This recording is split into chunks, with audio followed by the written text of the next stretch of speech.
Hello guys. Alright, I'm feeling real snuggly today, so I've got my blanket and we are gonna keep reading The Wild Robot. Alright, so we are on chapter 25, The Egg. As Roz stood in the rain staring down at those poor lifeless geese, her sensitive ears detected a faint peeping sound coming from somewhere nearby. She followed the peeps over to a clump of wet leaves on the ground, and when she peeled back the leaves, she discovered a single perfect goose egg sunk in the mud. "Mama, Mama!" peeped a tiny muffled voice from within the egg. The robot gently cradled the fragile thing in her hand. Without a family, the unhatched gooseling inside would surely die. Roz knew that some animals had to die for others to live, and that was how the wilderness worked. But would she allow her accident to cause the death of yet another gooseling? After a moment, the robot started to walk, carefully holding the egg.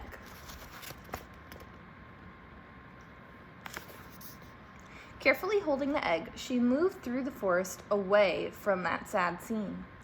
But she didn't get far before Fink burst out of the bushes. "What happened?" the fox panted. The whole forest was shaking. "There was an accident," said the robot. "I was climbing those cliffs when the rocks started to fall." "You should be more careful," said Fink as he checked out the robot's new scrapes and dents. "I'll need your help if I ever have any more porcupine trouble." "I will be more careful." "What do you have there?" said Fink, looking up at Roz's hands. "A goose egg." "Oh, I love eggs. Can I eat it?" "No." "Please?" "No." "Why do you want it?" the fox scowled. "I thought you didn't eat food." "You may not have this egg, Fink." The fox sighed. He scratched his chin, and then he started sniffing the breeze. His nose had found the scent of the dead geese.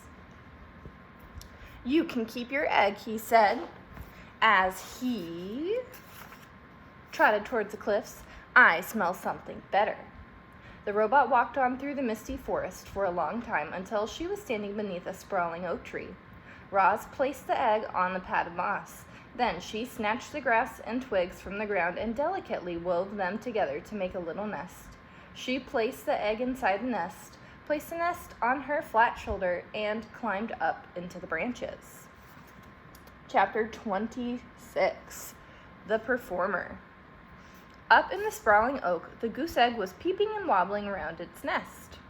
"Mama, Mama," said the egg. "I am not your mother," said the robot. The egg continued peeping and wobbling until the nightfall, when the gooseling inside settled down to sleep and the egg became quiet and still. The robot was about to settle into her own kind of sleep when she heard something in the underbush below. Roz peered down from the branches and saw weeds rustling in the moonlight. A creature was crawling past, but the creature stayed low, hiding in the darkest shadows, so Roz couldn't see who it was. Roz wasn't the only one watching. A pair of furry ears rose up behind a log. The ears belonged to a very hungry badger. He lay in wait as the shadowy creature came closer and closer. And when the time was right, the badger pounced. You might expect a creature under attack to run for her life, or to defend herself, or at the very least to scream, but when the badger pounced, this creature just rolled onto her back, stuck out her tongue, and died. Not only was she dead, she was rotten. The badger's face twisted with disgust. "Blech, what a stench." He pawed at the stinky corpse a few times and then gave up. "No, thanks," he grumbled to himself. "I'd rather eat beetles." And the badger hurried himself off to find a less disgusting meal. Had that mysterious creature been frightened to death? And how could her body possibly rot so quickly? Roz was confused, and the robot became considerably more confused an hour later when the dead creature's ears began to flicker, her nose began to twitch, and she rolled onto her feet and went on her way as if nothing had happened. The robot's voice called down from the tree. "Are you alive or are you dead?" The creature's voice hissed up from the shadows. "Who's there? Why have you been watching me?" "What you just did was unbelievable," said Roz, "and I could not look away." Unbelievable? Really?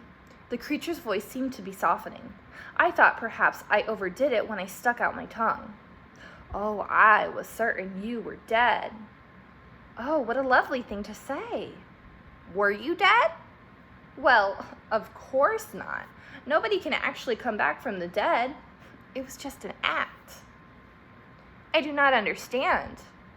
It's simple. I knew that if I played dead and really laid it on thick, that old badger would be so disgusted that he'd run off, and that is exactly what happened. We possums are natural performers, you know. So you're a possum? Roz's computer brain quickly retrieved any information it had on possums. You are a marsupial and are nocturnal and are known for mimicking the appearance and smell of dead animals when threatened. An adaptation. It's true. Death scenes are my specialty, said the possum, but I have a wide dramatic range, believe me. I believe you. Have you done any acting, said the possum. I have not, said the robot.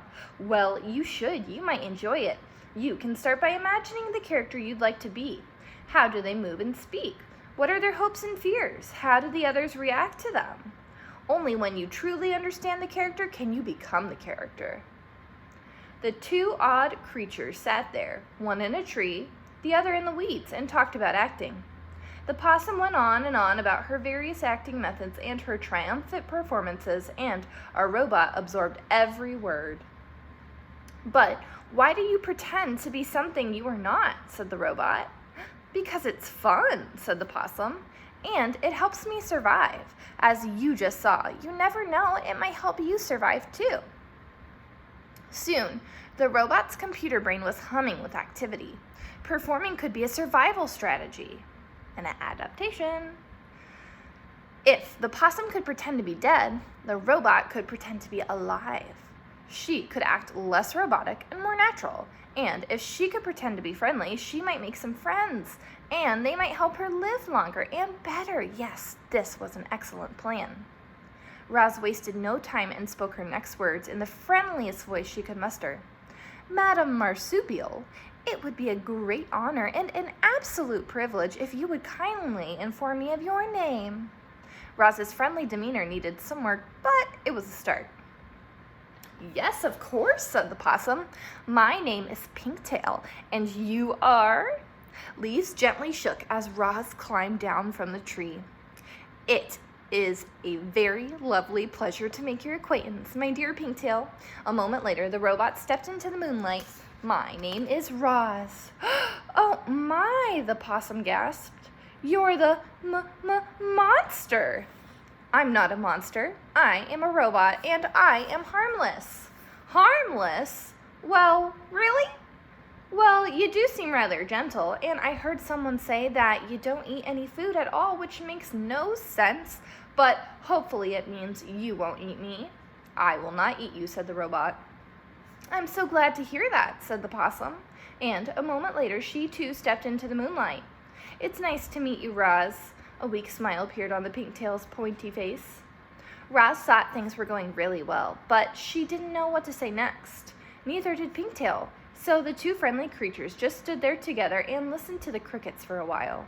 Well, I should be on my way, said Pinktail at last. Have a nice evening, Roz. Have the nicest evening, Pinktail. I shall look forward to the pleasure of encountering you again in the future. Soon, I hope. Farewell. With that awkward goodbye, Pinktail slipped back into the weeds, and Roz climbed back into the tree.